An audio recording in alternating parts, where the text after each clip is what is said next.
কোষ্ঠকাঠিন্যতে ভুগছেন? পাইলস বা ফিস্টুলা রোগ আছে আপনার? তাহলে আজকের ভিডিওটা, আজকের রেসিপিটা দেখতে থাকুন।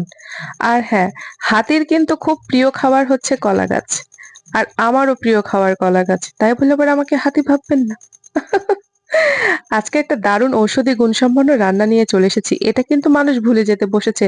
খাওয়ার ঝামেলায় শহরের মানুষ তো আমার মনে হয় খুব সহজে পাবেও না। আর গ্রামে থাকি তাই আমি পাচ্ছি না। তো কি করে কি করব বলেন?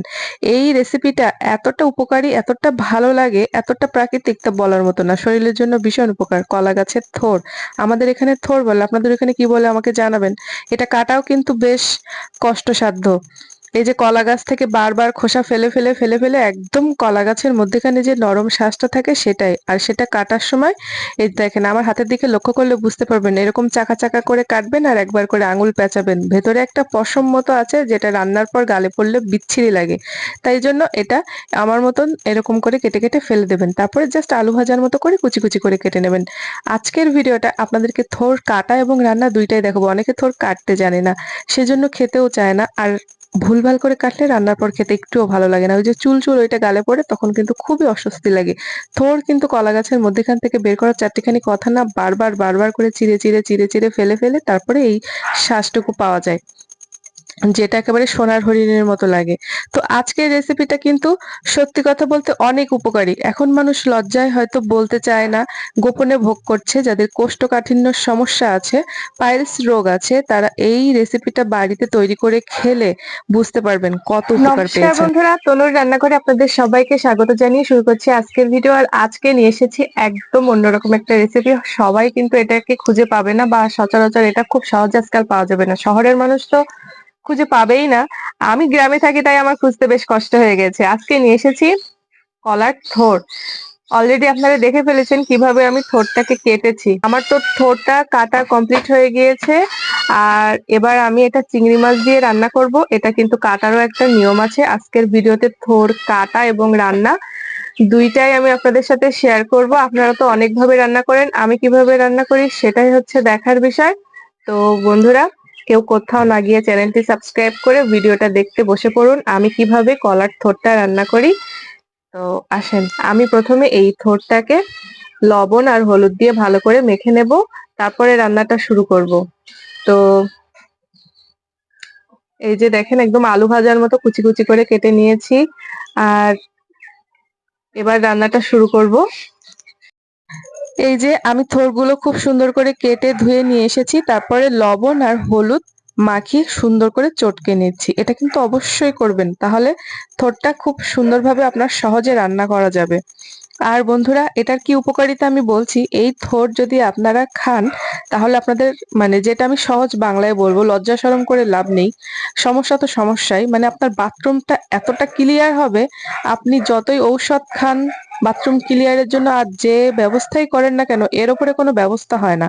আর আজকের থোড়টা আমি চিংড়ি মাছ দিয়ে রান্না করে দেখাবো, একদম পেঁয়াজ রসুন ছাড়া, খুব সহজ পদ্ধতিতে। বাট সরিষা বাটা দেবো, সরিষা বাটাটা অবশ্যই দেবেন, থোড়ের টেস্টটা বহু গুণে বেড়ে যাবে।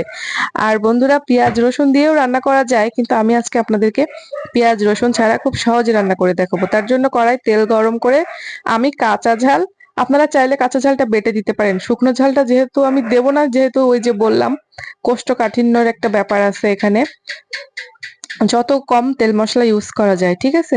তেলের উপরে ছেড়ে দিয়ে খানিকক্ষণ নাড়িয়ে নিয়েছি, মানে থোড়টাকে, লবণ হলুদ মাখানো থোড়টা কাঁচা ঝাল দিয়ে ভালো করে একটু নাড়াচাড়া করে তার উপর দিয়ে দিলাম চিংড়ি মাছ, ঠিক আছে। চিংড়ি মাছটা দেওয়ার পর আমি কিন্তু এবার দিয়ে দেব মানে এটা কালো সরিষা, আপনার যে কোনো সরিষা, সরিষাটা বেটে নিয়েছি সেটাই দিয়ে দিচ্ছি। তারপরে কিন্তু আমি দিয়ে দেবো পরিমাণ মতো জল, ঠিক আছে। আপনারা আপনাদের থোড়ের পরিমাণ অনুযায়ী আমার মশলাগুলো একটু বাড়িয়ে কমিয়ে নেবেন, ঠিক আছে। এবার একটু নাড়িয়ে চাড়িয়ে জল দিয়ে দিয়েছি, জলটা ফুটে উঠলেই দিয়ে দিচ্ছি এবার আমি জিরা মরিচ গুঁড়া, ব্যাস। এবার জাস্ট এটা ঢাকা দিয়ে দিয়ে সময় নিয়ে নিয়ে রান্না করতে হবে, ঠিক আছে। আমি জল শুকিয়ে নিয়েছি, তারপর আমার রান্নাটা প্রায় হয়ে এসেছে। এবার আমি এখানে একটু চিনি দিয়ে দিচ্ছি। রান্না কিন্তু আমার হয়ে গেছে বন্ধুরা। এবার শুধু নাড়িয়ে চাড়িয়ে তেল কেটে ওঠা পর্যন্ত অপেক্ষা করব। দেখবেন তেল ছেড়ে দিবে কড়ার গা দিয়ে, এত সুন্দর গন্ধ বেরোচ্ছে বাবা, আমার এত ভালো লাগে। আমার মানে কি বলবো, মাছ মাংসের চেয়ে বেশি ভালো লাগে আমার এটা। আর এটা আমার কাছে ঝাল ঝাল হলে বেশি ভালো লাগে। আর এটা আমি জীবনে যে কবার খেয়েছি সে কবারই উপকার পেয়েছি। আর নামানোর আগে একেবারে কাঁচা সরিষার তেল দিয়ে সুন্দর করে আরেকটু ভাজা ভাজা করে নাড়িয়ে চাড়িয়ে নামিয়ে নেব। তো রান্নাটা আমার হয়ে গেছে। এত সহজ রান্না, বাট এত ভয় লাগে এঁথোড়টা দেখলে, কিভাবে কি রান্না করব, কি ঝামেলা মনে হয়। অনেকে ভাবে কি খায়, কিন্তু এটার যে এত উপকারিতা আমার মনে হয় কি আমার জানা আছে, তো সবাইকে একটু জানিয়ে দেই। তো অবশেষে আমার রান্নাটা হয়ে গেছে, দেখতে কিন্তু এরকম লাগছে, একটু কচকচ করে, গরম ভাতের সাথে দারুণ লাগে। আমি কিন্তু চিংড়ি মাছ পেঁয়াজ রসুন ছাড়া শুধুমাত্র চিংড়ি মাছ দিয়ে রান্না করছি, তাই এত টেস্ট। আর আমার কাছে পেঁয়াজ রসুন দিলে এতটা টেস্ট লাগে না।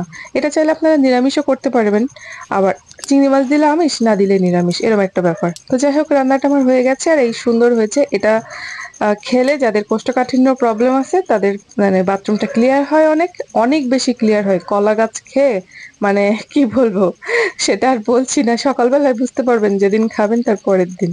তো যাই হোক, আমার এই হলো আজকে থোড় রান্নার রেসিপি। অনেকদিন ধরে ভাবছিলাম এই রেসিপিটা শেয়ার করবো, আমার চ্যানেলে দেওয়াই নেই মোটে, কিন্তু আমি এটা মাঝে মধ্যে খাই আর আমার খুব ভালো লাগে। তো আমি এই গরমের মধ্যে ঘেমে টেমে একেবারে শেষ, আমাকে দেখেই বুঝতে পারছেন ঘেমে টেমে আমি একেবারে শেষ। তার মধ্যে বসে বসে কলার থোড় রান্না করে সত্যি ভীষণ ভালো লাগছে। আজকে আমি খাবো। আর কি বলবো, আপনাদের সাথে অনেকদিন ধরে শেয়ার করার আশা ছিল, তো আজকে সেটা শেয়ার করতে পেরেছি, খুব ভালো হয়েছে। মানে এটা এখন আর পাওয়া যায় না, অনেক কষ্ট করে আজকে সকালে পেয়েছিলাম বুঝছেন। একজনের বাড়িতে ডয়রা কলা হয়েছিল, গাছটা কেটে ফেলে দিয়েছিল, আমি ছুটে যেয়ে গাছের মধ্যে থেকে থোড়টা বের করে নিয়ে চলে এসেছিলাম, আর সেটাই আপনাদেরকে দেখালাম। এই যে দেখেন কতটা ঘেমে গেছি সকাল থেকে এই কলার থোড়টুকু জোগাড় করতে, যে আমার একেবারে রক্ত জল হয়ে গেছে। তো যাই হোক বন্ধুরা, ভালো থাকবেন, টাটা।